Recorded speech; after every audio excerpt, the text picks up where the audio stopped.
When I bought my first pair of Nick's Handmade boots nearly 3 years ago, I had no idea what I was getting myself into. Yes, I knew they used better materials, better construction, that they'd be better for my body and last longer than any other boots I'd ever owned, but for all that knowing, I really, truly had no understanding of just how significant of an improvement they would make in my life, or how I would become obsessed, to the point of greatly irritating all of my friends and family with constantly raving about how awesome my boots are and how they should do themselves a favor and get a pair already. And I certainly had no idea that my incessant sharing of my boots on the Nick's Handmade Boots subreddit would eventually lead to Nick's viewing me as an ambassador and sending me free boots. Yeah. Huge thank you to Nick's Handmade Boots for, first of all, making outstanding products that a guy can really benefit from and, of course, obsess over, and for sending these to me. I've got a short little clip here of me unboxing these, and then we'll talk about them.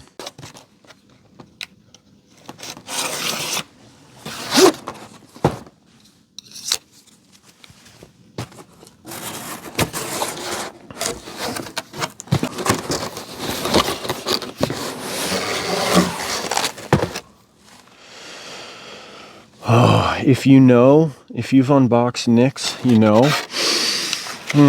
It's so good.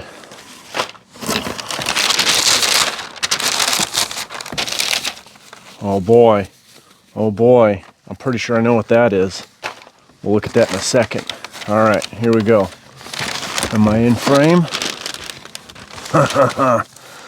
Oh man.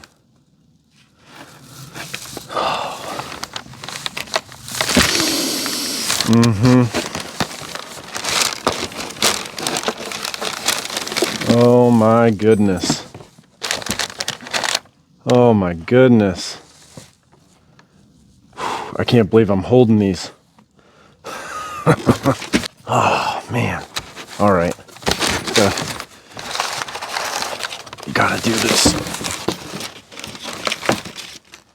Okay. Throw all that to the side. Oh man. Those are all the people that made these boots. We'll check this out real quick.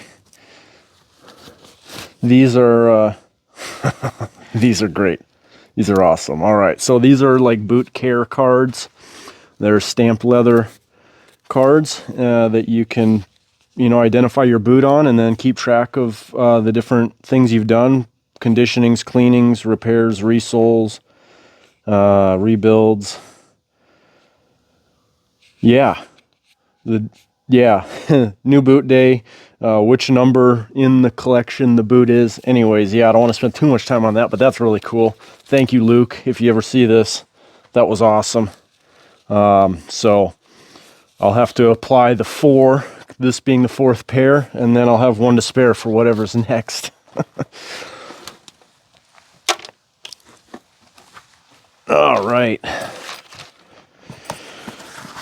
So the boot is a tAKtical TankerPro built on the Therman NW last with a honey vibram unit lug, weather shield brown leather, polar thin insulation, soft standard toe, 10-inch height with a standard top. This is a real no-nonsense, no-frills boot, probably my most purpose-built boot yet. And that purpose is plowing snow. That's what I do for a living in the wintertime. I plow with a skid steer that I haul around with a truck and trailer, and I shovel customers' steps. That means that I get in and out of a heated cab 40 to 80 or even more times per day.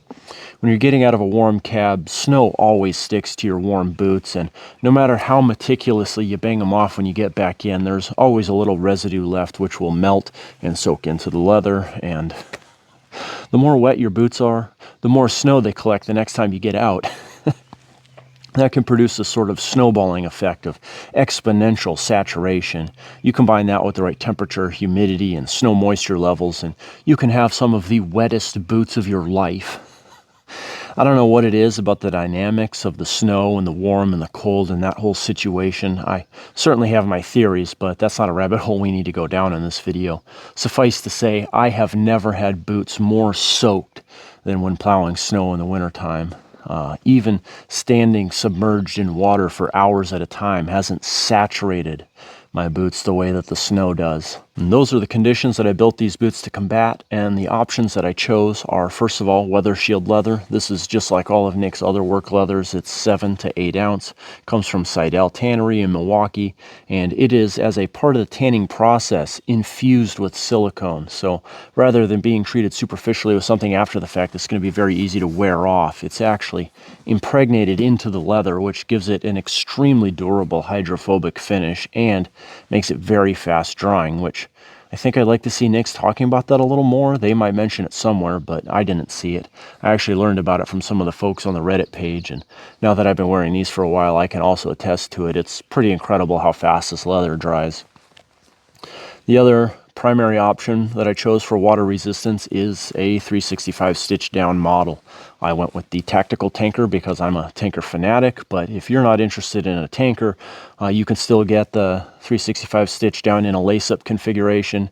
In fact, I'm pretty sure the lace-up 365 stitch down build your own configurator has far more prolific options than the tAKtical tanker. I had to reach out directly to Nick's to get this specific configuration. Briefly, for those who are unfamiliar, the more traditional style of construction for these Pacific Northwest boots is what's known as 270-degree stitch down. Basically, this piece of leather here that covers your toes, which is called the vamp, gets flared out and stitched through all along here. But right before it meets the heel counter, it gets cut and folded underneath, and the heel counter is also folded underneath. Now, when the leather is flared out, it naturally tries to shed water off the boot, and this nice sandwich of layers that it forms right here, when it gets stitched through, that creates a really quite water resistant seal. But where it's folded underneath, there's a sort of inward facing channel where water can creep in, especially right here between the heel counter and where the vamp gets cut. There's a sort of a shelf here that the midsole forms where water just has more opportunity to get in. Also, the sole of the boot is secured with screws and a whole bunch of nails, and water can actually penetrate through all those perforations and kind of wick up into the footbed. Now, I don't say any of that to say that there's anything wrong with this traditional style. It's been around for generations. It's a very well-proven and well-trusted style of construction. It's extremely robust, durable, supportive, and really, it's still quite water-resistant, especially if you're meticulous about your conditioning. I've always been very particular. I use a toothbrush to kind of pack that conditioner in these weak points. And I've never had any significant problems with these. I've worn these for over 2 years, pretty much every day in all conditions, and really only had minor issues with getting wet after very extended periods of exposure. So yeah, I don't say any of that to bash on the faithful old 270-degree stitch down. It's certainly not letting water come in unabated. But in the pursuit of a maximally water-resistant, unlined, leather-constructed boot, Nick's has introduced this 365 stitch down to address some of those minor weak points. So the 365 stitch down, all the panels are flared out and stitched through. So you don't have that inward-facing seam, you don't have the shelf or any of that. And the leather is only stitched through, see if I can get it to focus, is only stitched through that rubber midsole you see running through there. And then the actual tread of the boot is glued on, so it's a completely unbroken barrier between you and the ground. There's no water going to come up through the bottom of this boot. And the weather shield leather combined with a 365 stitch down is going to be hands down the most water resistant unlined leather boot you can get. So that's why I chose it. The other big option would be the polar thin insulation. This is a lot like Thinsulate, but designed by NASA for satellites. It's ultra lightweight, hydrophobic, and very breathable. It's going to pair really well with that weather shield leather to keep the overall construction of the boot as water resistant and fast drying as possible. It's not going to be overly warm for a guy like myself who's sitting in a heated cab for much of the day, but it's also going to be really nice to take that edge off when you're out in the cold for those brief windows of time. And then also the Honey Vibram unit lug. This is a pretty new offering from Nix.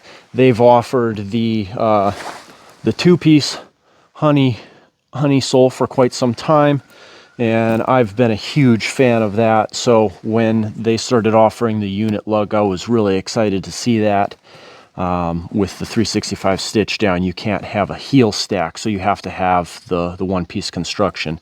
The Honey for me is just the perfect sole option. It strikes such a sweet balance between being very soft and squishy and yet still reasonably robust.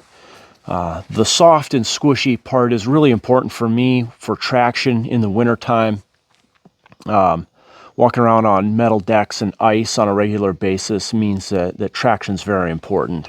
And the more standard V100 and similar soles are much stiffer than the Honey Vibram, and they're much more temperature sensitive, which means that when you get sub-zero, that stiff rubber gets even more stiff, and it can be quite treacherous. I always compare it to a hockey puck, which is a very stiff rubber, plasticky rubber compound, which is actually designed to, be very slick on smooth surfaces and to glide around. So you definitely don't want hockey pucks on your feet in the wintertime.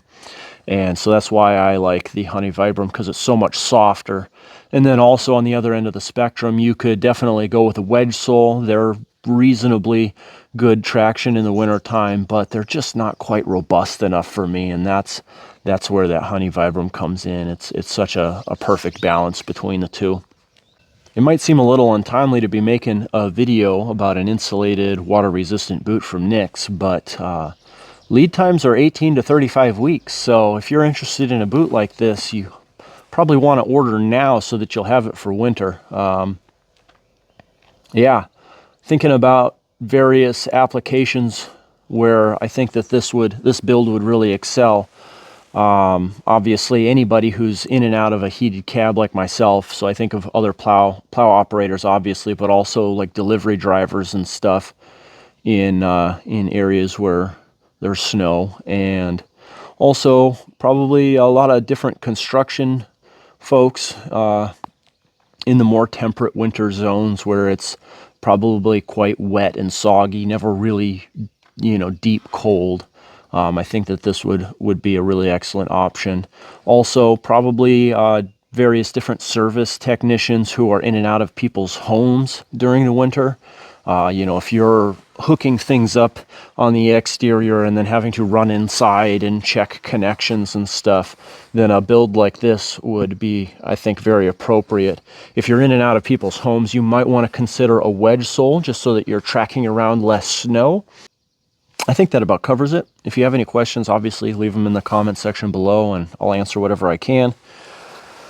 And yeah, thanks for watching. Hopefully this was helpful, and we'll see you in the next one.